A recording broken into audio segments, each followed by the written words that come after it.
We are back to our top story now, and this is this shooting in rural Queensland overnight. And joining us live is Queensland Police Union President Ian Levers. Ian, I'm sorry that we're talking in such circumstances, but can I ask first of all how you are feeling this morning and the Queensland Police family in general? Oh, look, we're all doing it pretty tough. This is one of those things you hope that never happens, and sadly through my time it doesn't get any easier.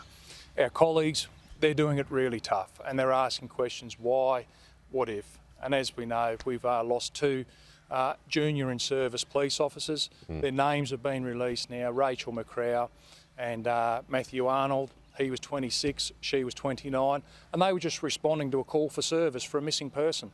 And they had no idea that when they jumped that fence that their lives would come to an end. What I do know is as soon as they jumped the fence, they were met with a hail of gunfire, and they immediately fell to the ground, and their other two colleagues who were from Chinchilla Station, they were able to retreat and take cover. And what I do know then is these ruthless, murderous people then went and executed the two police who were on the ground. They were executed in cold blood. This was just something out of the movies you would never ever perceive. But the two police officers who retreated, the female, she took cover in long grass, and these people showed no compassion in any way, shape or form. They actually lit the grass on fire to try and have her stand up so they could shoot her dead. And she did not know whether she was going to be shot or she would be burnt alive. But to these two police, they did all they could to communicate with other police to get assistance. And then one of the local sergeants, he attended, and with 15 other police, they went in under heavy gunfire and were able to retrieve their colleagues. They hoped that they would be able to do something to keep them alive, but sadly, that was not to be the case. So it was just a complete tragedy. Yeah, Ian, and I know this is all going to be worked out later, but did they go in too hard, too quick, or did they misjudge the threat there, or was there not enough backup? Have you got any questions on that front at the moment? No, this is just a routine missing person call for service. It's not something where you go into believing there will be any danger.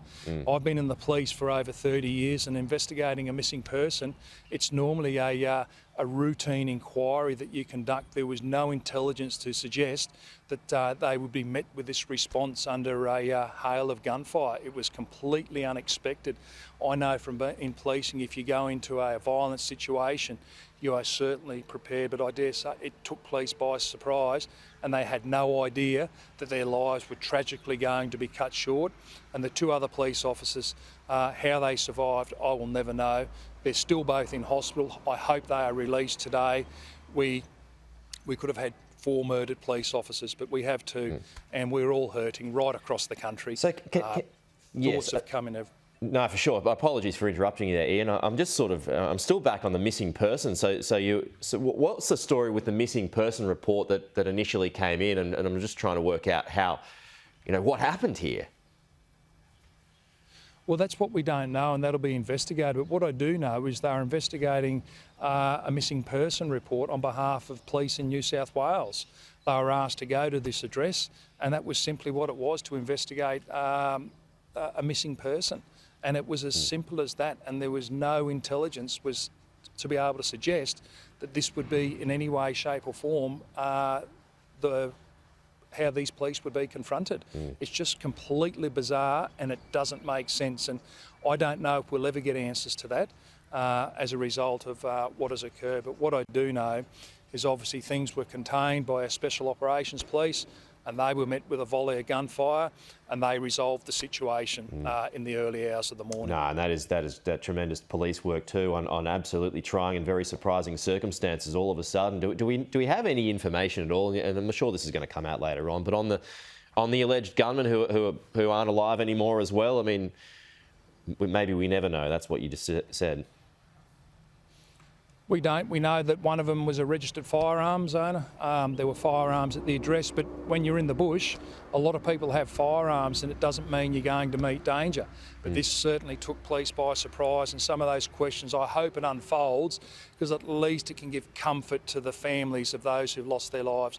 And also there was a member of the community, a neighbour, who, when the fire was taking place, He went to investigate and see, and he was shot in cold blood in the back as well. And our thoughts are with his family, of course, as well. So 3 innocent people lost their lives yesterday through simply doing the right thing. What sort of firearms did the gunmen have, Ian? I believe they were high-powered shotguns, but obviously I'm aware there were other firearms as well, and that will continue to be investigated. Okay. This is very difficult times, and I've said this, Peter. Look, if you see a police officer out and about today, go and say thanks for your service, because that may take away the pain that just little bit. But we will continue to back up. If you call us today, we're going to turn up and do our job, and we're committed to doing that. And that's just in our DNA and what we do. And to the brave police yesterday, and to our families of our lost ones, I've got no words.